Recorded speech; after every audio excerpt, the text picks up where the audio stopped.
to Watchtime. My name is Elliot King. And I'm Alexandra King. And this show is brought to you by the digital agency Mint Twist. And it's being streamed, multi-streamed across multiple social media channels using the Restream software. So, what are we speaking about this week, Alexandra? We have such a useful podcast today. Yeah. Literally everything you need to know about getting through that interview and getting the job. Yeah.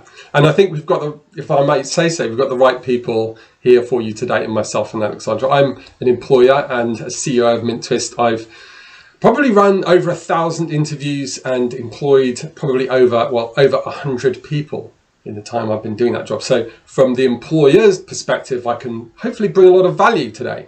Yeah, you have actually hired a lot of people. And I would consider myself somewhat of an interview guru, if I do say so myself. Yeah. Only because, to be fair, I've never ever failed an interview, always passed with flying colours. And I've probably done one of the biggest interviews ever, which is applying for and getting in on the BBC Apprentice. That's about 150,000 people applying. 150,000. So I can say that I've got some experience in the interview field. Plus, I love it. I love the challenge of the interview. Love it. Yeah, I have to say you've got plenty of skills and knowledge to bring as an interviewee. So and you as an interviewer. And me as an interviewer. So let's see if we can tie them both. Yeah, I think together. what we can do is if you give your top 3 tips as an interviewer, and I'll give my top 3 tips as an interviewee, and then we'll see how we get on with that. I think one of the first things I want to talk about is the balance of confidence, and what I mean is confidence in the interviewee. So it is important to show some element of confidence, but you can obviously go over the top. So having the right balance, for most people, will be a function of practice. Yeah, I think there's a fine line between confidence and arrogance. So you don't really want to be confident in yourself and be like, I'm the best, I'm the most wonderful. It's not actually about you, it's about your position. So if you're confident in what you can offer for that position, that's a different confidence than being in there going, I'm the best, I'm the best. Yeah. So this. And now I think if you're going into an interview and you show a lack of confidence, hopefully a good interviewer who realizes that there might be more that you can give to your answers, but you're just not bringing it because of confidence. I think the interviewer can help you out, and I'd like to think. Yeah, I mean, you're an exceptionally good interviewer, but I think the last thing you would want is to show that you're not confident in the position that you're going for. I mean, if they say to you, do you know something and you don't know it? If you can honestly say, I don't know it, however, I will learn, and I'm a quick learner, and I enjoy learning that. That's good. You don't have to know everything, but I think you need to have confidence and exhibit confidence in the position that you're applying for. Yeah. And one of the best ways to do that for me, whether you're a confident person or not a confident person, is the way that you set the tone when you very first meet the person. So it's that small talk essentially before the interview starts. So how do you approach that initial? Do you know, I'm actually terrible at small talk. I get right in. Okay. I get right into the position. I'll say my hellos and then I'm all about the position. Right. And I'm completely and utterly focused on that. But what I'm really thinking about is things like, pre-coronavirus times, the handshake. Do you look them in the eye? Yeah. Do you, where do you sit in relation to them? Have you got any tips there? Well, I just am as comfortable as I possibly can be, because I think if you're uncomfortable, then you make the interviewer uncomfortable. Do you find that? I think it's a very good point. Yeah, it's important to be as natural as possible in those first opening remarks. Go with the flow. If they say sit here, you sit here. You wait for to be spoken to, and then if they ask you a question, then you answer it. What about if they offer you a drink? Do you say yes? Do you say no? I always say no. Yeah. Or have like tea running down there. Just don't add obstacles. No obstacles. Yes, that's an interesting one. I would say as an interviewer, if I offer someone a drink and they say yes, I'm very, very happy. If they say no, it's not a problem at all. So yeah, I would say that's one for you to play. Yeah, you don't have to have the drink. Just don't have. And you don't have to not have the drink. Especially if you're a nervous person, don't have the drink. Yeah. So look, getting the right balance of confidence is important. So that's your number one tip. I think so. And like we're saying, or like I'm saying, I think you can set the tone by how you engage that person right off the bat. It's not just a component in the middle of the interview. Right, I think tip number two. Tip number two is provide the right amount of detail in your answers and feel very free. And in fact, I would advise you to ask questions where appropriate. Yeah. Now, this doesn't mean ask a question just for the sake of it, but if you're asked a question and as part of the answer, you want to capture some more information, particularly if it's relevant to the job that you're applying for, I think that's really, really powerful and valuable thing to do. Yeah, I mean, it's really basic if you sort of sit there and just like, yeah, no, and answer your questions and not have any like input. Yeah. Because it gives the interviewer the feeling, and hopefully it's a true feeling, that you're actually genuinely interested in the job. And by asking questions is a really great way of evidencing that. So number one, good level of confidence, but not arrogance. Number two, ask the right questions. Number three.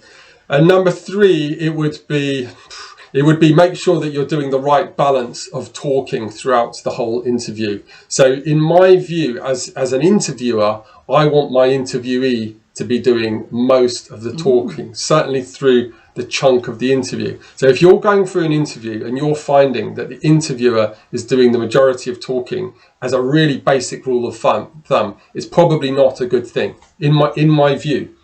Yeah, and you'll know if you're talking too much, if they start sort of looking at the next question, or like looking away a little bit or getting a bit, restless in their chair.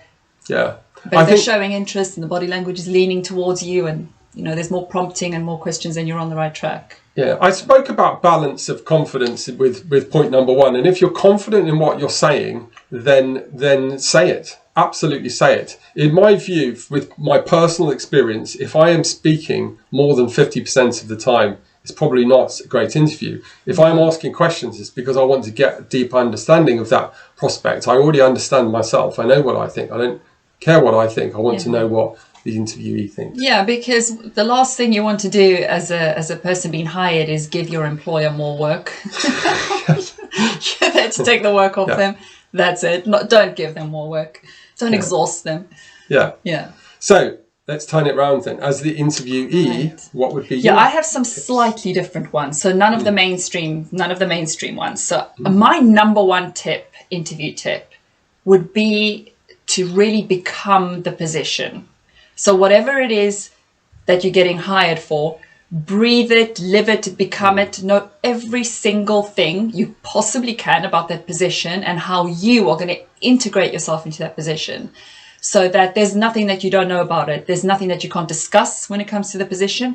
You are the position even before you walk into that room. So it's a good mindset to have, to program yourself into that role. Yeah. Really, really good one. That is a brilliant one, I have to say. There are plenty of schools of thought that talk about the power of visualization and visualizing where you want to be, who you want to be. Totally. So, for example, you could, whatever position you're applying for, obviously read the role in great detail, learn about the company, learn about how and take your skills and how you can integrate your skills through the position into the company to make the company grow. So it's a much deeper level than, oh yes, I can do this and this, and then waiting for them to ask you questions. No, you're there to show them what you can do, what you can bring to the table for their business. So you have to become like a family. Yeah. You have to. I think that's a very powerful one. I'm definitely going to take that one on board myself. Oh. Definitely, it's a brilliant one. Imagine that. And then the next one, it kind of relates to the one before, but like your choice of language during the interview is really important. So because I'm there to be hired and I want to become part of this new family, I would use language that integrates me into the business, such as we, our objectives, together we can, and so on. I wouldn't say you, me.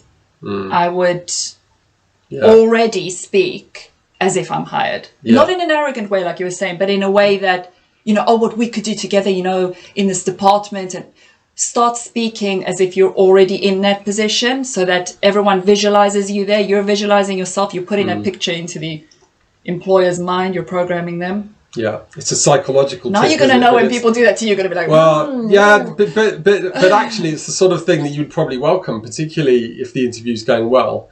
And then look, that's a technique that can work in sales as well. Totally. If you're trying to bring clients on board. So totally. I think that's also very good tip. Yeah, and then the last tip that I would personally do is, okay, there's going to be a lot of people applying for that job. And they're all probably going to have a CV similar to you, and they're probably going to speak more or less the same as you. The interview will probably be very, very similar. So what you need to do is make sure that you bring that something extra. Now, you've got to think ahead and plan ahead what that's going to be. But if, for example, it's an additional assignment that you could bring to the job, an additional project, or that little bit of research that you did, or maybe you read about the strategy that a company's going in and you bring them a document and said, you know what, I've read up about the competition, they've done this, just a little tip, we might want to work on something like this. Just that, whatever it is, bring it. Yeah. This is a competition and you want that role. So and I guess that's going the extra mile, isn't it? Totally, doing that extra piece of research and being creative and show you care, put in the graft, and bring something else to the table. Don't be like everyone else, because you will not get hired, or you might get hired, but if you bring that extra, you will most certainly get hired. Yeah. So the question I want to ask you is, did you use these techniques to get into The Apprentice? And more. We might do another podcast and some extra ones if you like that. Can you share us a little teaser story about one of the I'm not allowed to, they don't allow us to really say in great detail what exactly we do, but I can say that the interview process takes many months. And anyone that gets on The Apprentice, although they might seem like they're completely useless, they've got something. Because to get it through that is hard. So, and they've obviously, anyone going through that process does have a chance of working with Lord Sugar, so they've got to have something. Yeah. Whatever it is. I think it's fair to say that the tasks they put you through are more challenging than the average job interview. Yeah, although it's 50% TV, but never mind. But the interview process is 100% business and proper, so that's probably my favorite bit of the entire Apprentice thing. The interviews. Oh, so good. And I suppose one thing you also pointed out is treat an interview process as a competition. It's an opportunity for you. Huge competition. I treat it like a running race, like the Olympics. I prepare. I take that so seriously. And I am not walking out till I'm hired. That's, it is a challenge and you want to win. Yeah. Yeah. Okay. And what about, I tell you, this is another one for me. As an interviewer, sometimes I've run an interview process and they ask me for feedback. As an interviewer, I've always tried to err on the side of being very, very, very honest. So I would actually give them honest feedback if they ask me an honest question. I.e., I've told people that, I'm sorry, I don't think they're right for the job if I hadn't thought they were right for the job. So what's your take on asking questions at the end of the interview, and how far can you push those questions? Well, I wouldn't wait till the end of the interview to know how they feel about me at all, because it's gone by then. So throughout the interview, I would be making sure that we're all on the same wavelength, connection. You want to hire me, I want to work for you. All the time I would be tapping in and having that good relationship. So I would kind of know through that whether it's yay or nay. You're talking about the non-verbal cues here, or verbal and non-verbal, because you would want to get that feedback throughout the interview. So if you know that you're going down a road that's not really that welcome, you'd bring it back so that you don't have to wait till the end of the interview. The end of the interview, you're just giving that little bit extra and closing the deal. You're not asking for feedback. Do you think I'm going to be hired? You are hired by that stage, hopefully. All you're doing is just saying, I'm definitely hired by giving you that extra. And then you can happily walk out and you don't have to worry about, feedback or... I don't know. I just think if you're not right for the job, just don't apply. I mean, I wouldn't apply for things that I don't think are, you got to feel it. It's like a relationship. Yeah. The job is really personal. Only go for the ones that, you want it. Yeah, I think that's right. Most of us spend a large proportion of our lives in our workplaces one way or another. So we've got to be selective. Sure. Only go for that thing that you feel it and you're like, because that motivates you to give a brilliant interview. If you're not motivated, forget it. Yeah. You will not get that. Yeah, it's a good way of looking. And then once you've got the interview, it's like you're saying, give it your all. Once you're through that door, you're in. got the right attitude, you're motivated, you're prepared, you're in. Okay. You're hired. Not fired. No, you're the one hiring. Hopefully not fired, yeah. If you have any questions or if you want to send me a little clip of yourself and how you would, little test questions, you're welcome to do that too. And I can feedback and Elliot can feedback. Wow, that's a pretty amazing offer. Yeah. And where should they send that to?